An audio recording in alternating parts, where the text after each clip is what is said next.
You said you've travelled quite a bit. Where else have you Mhm. lived? Moscow, Tbilisi, Riga. How I was was your in. time in Moscow? It was during the time of the coup attempt. Um, and I was in Soviet Georgia during the time that they had the revolution, the revolt against the communists there. I'm one of the few people who was born. I am a born American. I know some news agencies like to try and say I'm Russian somehow. I don't. Look at me, guys. Um, Literally, I've had college newspapers tell me he's Russian. No, I've lived in Russia.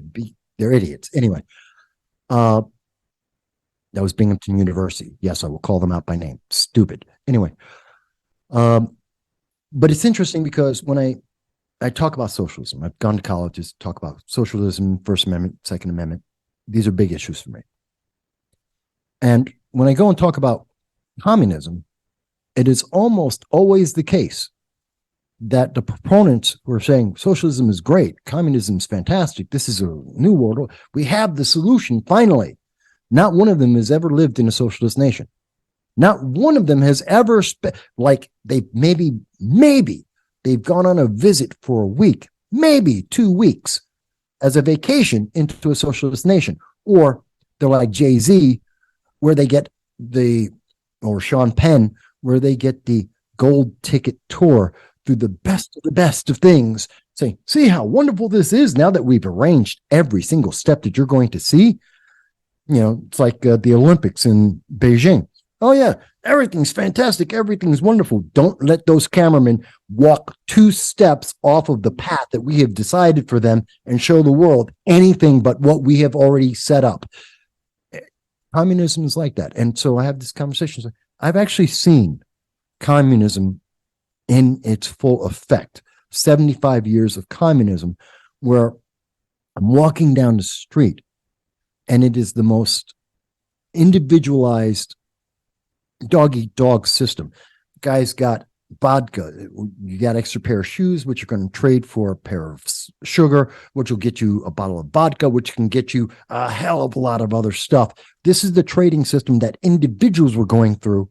By the way, the government gave you the shoes, the sugar, and the vodka, but the commerce that individuals had to do to get the things they needed to live, like extra bread, that was how they had to survive. I remember having to wait for bread. You get up at 4:30 in the morning, the bread shows up at 5. By 6:30, the bread is gone. There is no more bread. The bread is all provided by the government. You have chits, or it may cost a couple of kopecks, and you can go in and get the bread. But again, it's only there from 5 to 6:30. Once that's done, there is no more bread, period, until the next day for anyone. I can remember I used to pay people. I was relatively rich in terms of rubles at the time. I was working for a private business there in Moscow. And I had someone who I was paying to go to the stores. They would wait on lines. 28 days out of the month, the store was empty. They had workers every day. Shelves are bare. There's nothing in the store for 28 days out of a month. Employees would go in, hang out, and talk to each other. This is in Moscow, the capital. I'm talking about the second ring of Moscow. Anyone who knows Moscow, there's 3 rings to the city. I'm in the second ring. I'm about 2 blocks away from, starts with an N. I just had his name in my mouth. Khrushchev, where he was living. Okay, I'm on Kutuzovsky. 33 Kutuzovsky Doma. Yes, I speak Russian very badly nowadays. Learned it all while I was there. And so that's the address of where I was living. I've lived it. I understand the difference. Don't believe me? Ask anyone who has escaped from a socialist nation, and they will give you that example. Venezuela, North Korea, China, go down the list. They will all tell you the same thing. It doesn't change. So that means there's at least an element of truth about what I'm saying, since everyone you can ask about this will tell you the same thing. So the WEC, the WEF, they are looking for World Economic Forum. They are looking for an oligarchy. which makes many people think it's socialism because it's just a similar step. They don't care what form it takes. They want power. This is a small group of individuals who are looking to empower themselves and to constrain anyone else from doing things that would take power away from them. If you want to call it socialism, they'll go with that. If you call it something else, they will go with that. They don't care. It's whatever is effective to give them the power that they want. So it's not socialism. Yeah, I guess It's at control. the stage of when they do manage to get power, then the label's irrelevant. So, Yeah. at all, in any sense. It's whatever they have to do to sell it so that they get the outcome that they want. Now, the problem is, look, my biggest problem with whether it's the WEC, WEF, the United Nations, they're all looking at means of control.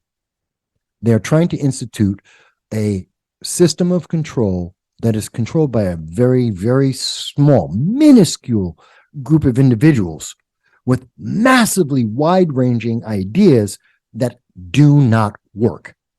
They have never worked in any individual country or any group of countries. Why the hell are we giving them power and paying attention to them? Nothing they have offered works, and when we look at the analysis, there is no projection that is more beneficial to do what they're doing than doing whatever we're doing now. So I don't agree with them because, again, and I've said it several times, but one of my ultimate rules in determining whether or not any politician or any policy, is it effective? Is it efficient? Am I getting a benefit from this? And if I can look at it and go, well, it's not better. Yes, tomorrow it may look nice. Okay, keep going. In 3 years, 5 years, 10 years, does it still work? No. Okay, then why am I bothering with this? Because I'm not going to, my lifespan isn't a year. I still got a couple more decades, maybe. Then I don't care if you tell me, well, next week you'll feel good. Screw you. I'm going to be alive in 10 years. What's going to be happening then? Oh, well, it'll be maybe not as great for you then, but you'll be living different. I'm sorry, different doesn't mean good. Again, they play with the words. You'll have a different life. You'll have a different appreciation. That doesn't mean good. That's transforming again without giving me different how. What's different? Is that different better or just different worse?